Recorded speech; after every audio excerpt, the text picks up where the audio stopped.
নমস্কার বন্ধুরা, রেসিপিটা করেছিলাম গতকাল, শেয়ার করছি। আজকের একটু দেরি হয়ে গেল, কালকের করতে পারিনি। তো দেখেছো মাছগুলোকে ইলিশ মাছ করব, তো তার জন্য একটা বাটিতে জলের মধ্যে হলুদ আর নুন নিয়ে আর একটু লঙ্কা গুঁড়ো দেবো। এটা ঝাল লঙ্কার গুঁড়ো আছে, কাশ্মীরি লঙ্কার গুঁড়ো আছে, দিয়ে মিশিয়ে রাখবো। আর একটা বাটিতে সর্ষে পোস্তর যে প্যাকেটটা দেখলে, সেই প্যাকেটটা থেকে 2 চামচ সর্ষে পোস্ত পাউডার নিয়ে চুবিয়ে রেখে দেবো। এটা প্রায় আধ ঘন্টার মতনই লেগেছে, কারণ আমি মাছ ভেজেছি, মাছ ভাজার পর মাছটা করেছি, তারপরে দিয়েছি। এটা ভিজিয়ে যতক্ষণ ভিজিয়ে রাখবে ততক্ষণই ভালো।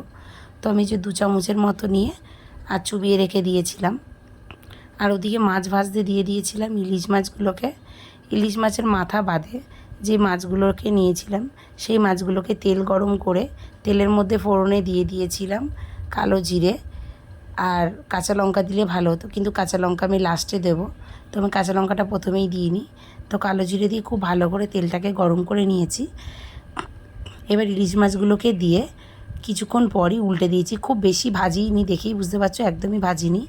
উল্টে দিয়ে যে জলটা, একটা মশলার জল করে রেখেছিলাম নুন আর হলুদ দিয়ে, সেই মশলার জলটা এর মধ্যে ঢেলে আমি চাপা দিয়ে দেবো। বেশ 2-3 মিনিটের মতন চাপা দিয়ে রেখেছি। তারপরে চাপা খুলে আবার মাছগুলোকে উল্টে পাল্টে দিয়েছি। তো ওই চাপা দেওয়াতেই মাছগুলো মোটামুটি সেদ্ধ হয়ে গেছিলো। এবার আমি এদিকে যে রেখে দিয়েছিলাম সর্ষে পোস্তটাকে, যেটাকে আমি ভিজিয়ে রেখেছিলাম, এবার সেটা দেবো। কিন্তু তার আগে এটাকে আরেকটু চাপা দিয়ে দেবো, এটা ভালোভাবে সেদ্ধ হয়ে যাক।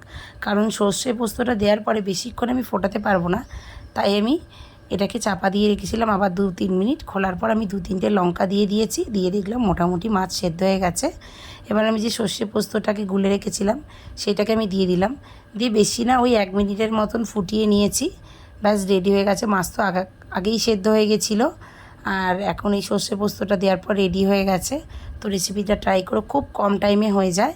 ভিডিওটা কেমন লাগলো বলো, লাইক করো, ফলো করো।